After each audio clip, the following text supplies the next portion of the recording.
when I read your book, sometimes when people write books, there are little things that I can't stop noticing. You love ketchup. I love ketchup. I put ketchup on my ketchup. And I love ketchup. Like, I only eat meatloaf to eat ketchup.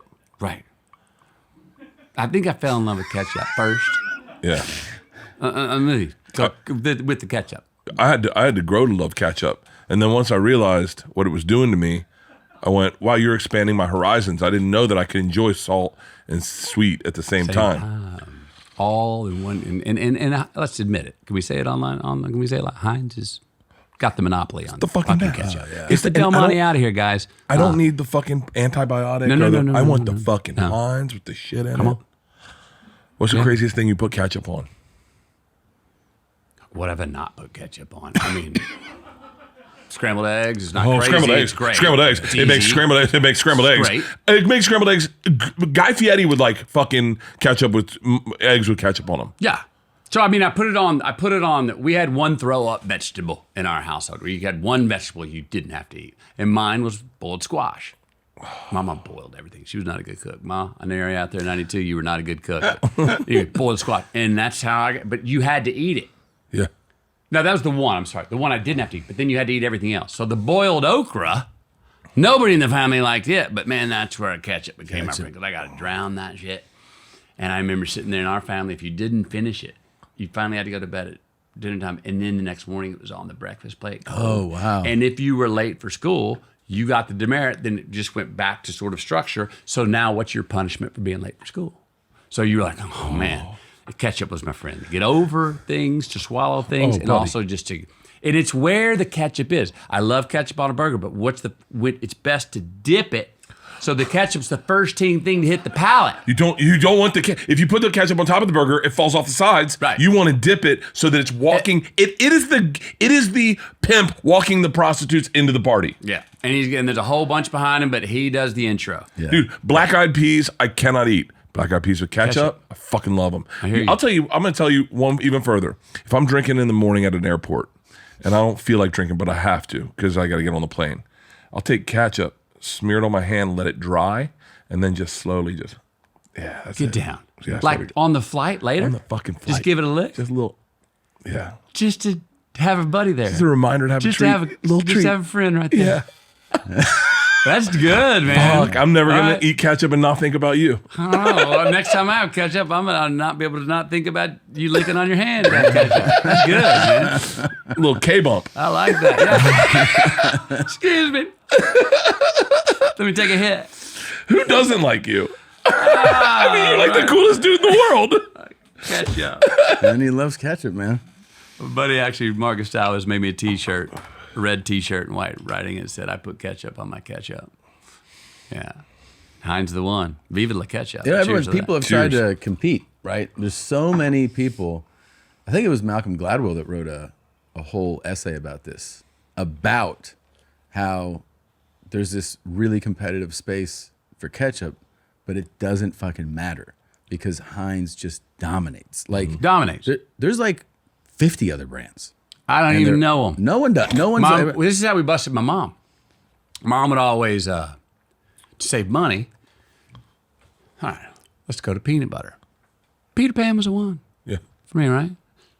Heinz ketchup. We'd finish, and we'd come back to dinner, and all of a sudden, you next night, you'd be at the end the night before. And the next night, it'd be full, you'd pour it, and just pour it like water. You're like, Mom, bullshit. This is fucking not. bullshit. Yes, it is. And I'm like, no, it's not. She did what like a cheap diner does. She put the fake put shit the in. straight tomato That's soup amazing. in there, or whatever, or demonic. And she did the same thing with peanut butter for a while. We were like, this is not Peter Pan. This is your local, Yeah, the you know, bullshit knockoff. And we bust her every time on it. My favorite thing that's like that is I don't like A1 sauce on steak. I like it without anything, but I love A1 sauce on rice. Like when the rice soaks up A1. That's my. Well, I bet you like it's the Jamaican pickly. What's that Jamaican? It's a dark sauce like A1. It's Jamaican. Pick a pepper. What You is like it? pick a pepper? I don't think If I you know like that. A1, you probably like pick a pepper. I love Turn them it. on to pick a pepper. Pick a pepper. Try pickled pepper. Yeah, give me another tequila. Hey, I also like mustards.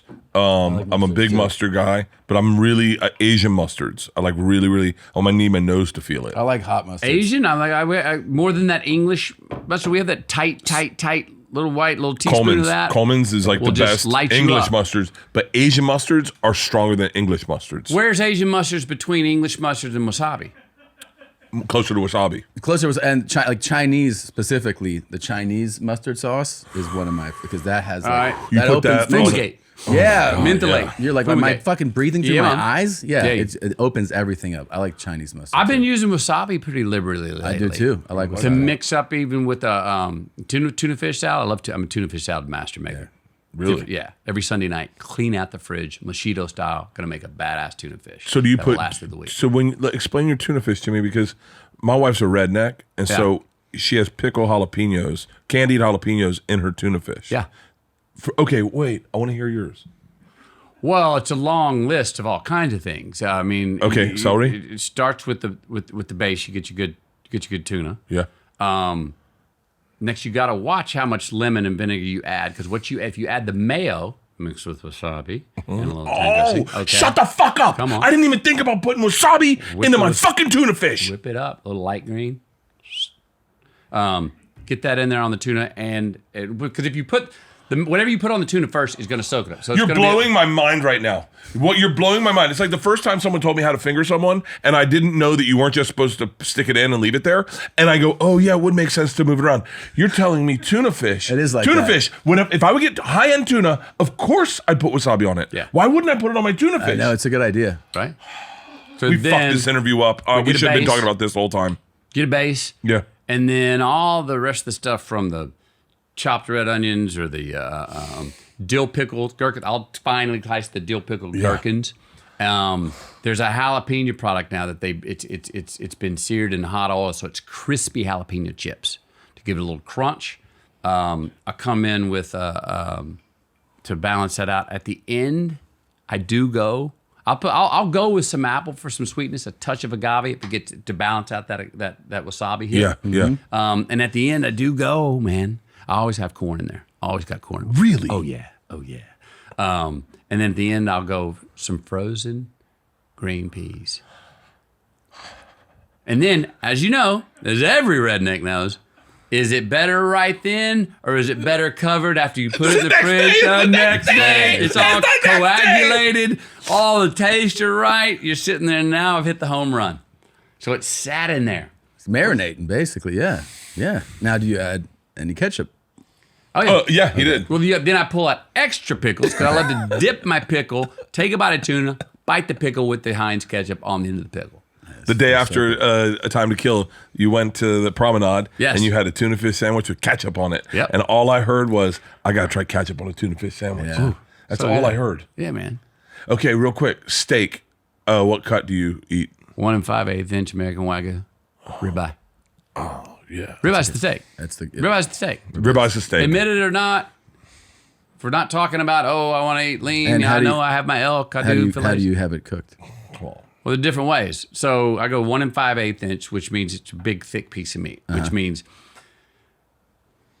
I didn't take it to the oven to ever bake it to get the middle cooked. I do like to sear it. I either go on the grill. Yeah. I mean, if I can get that green egg to sit there and hold at 455, so tough. then I'm and close that thing and trust it. Beautiful. Yeah. Other times where we're just inside and I don't have time for that, I'm a big 16-inch black skillet, oil, butter, Cast iron, sear, it's just- cast iron, yeah. get that baby high heat, and sear that and flip some oil and butter on top of that thing because I just learned this that butter doesn't brown if you put it in early with the oil. And then obviously that old trick that everyone forgets, let that son of a bitch sit for as long as you cooked it Yeah. because it's got to settle. Yeah. And all the those tendons juices have to kind just of kinda go relax. absorb it back in. And also, you don't know this one. This may be obvious, but it's the cook it at room temperature. You can't pull it out of the fridge. Yeah. You can pull it right out of the fridge. Yeah, no, you got to let it. You got to let it sit, Yes, get back to absolutely. get to room temperature, That's a good one too. and all those pores open up. So 1 5/8 inch American Wagyu ribeye. As the Austin guy, like the OG Austin guy, favorite barbecue spot? Jeez, right? That's like a religion around here. I I know. mean, Look, man, I've never tasted any brisket I like better than Franklin's.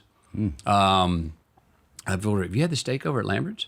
No. I'm gonna be doing that Taste tonight. that dirty little brown sugar top son of a bitch. It's a dirty little dog. It's good. Ooh. Yeah, the ribeye over there. Taste it. You make you want to go. Peter, please get us Give me one reservations more for of those. tonight. And they're not afraid of salt. No. Oh, me either. I'm on blood pressure medicine. I mean, come on. It's serious. The barbecue I've had. I mean, there's so much. Yeah, good. it's so good. I'm not a barbecue nerd. I'm not religious about it. Right. I've had great barbecue in many places, but look, Franklin's brisket, what he figured out, Yes, it's incredible. walk away. Yeah. Drop your mic. That Opie's jalapeno cream corn with the jalapeno sausage. Take the chunk of sausage, fork it, dunk it in the Opie's cream of corn, jalapeno, then eat it. That's one of the top 3 bites I've ever had in my life. Oh my God. These are good Rex, man. God. Good Rex. Bert and Tom, Tom and Bert. One goes topless while the other wears a shirt. Tom tells stories and Bert's the machine. There's not a chance in hell that they'll keep it clean. Here's what we call 2 bears, 1 cave.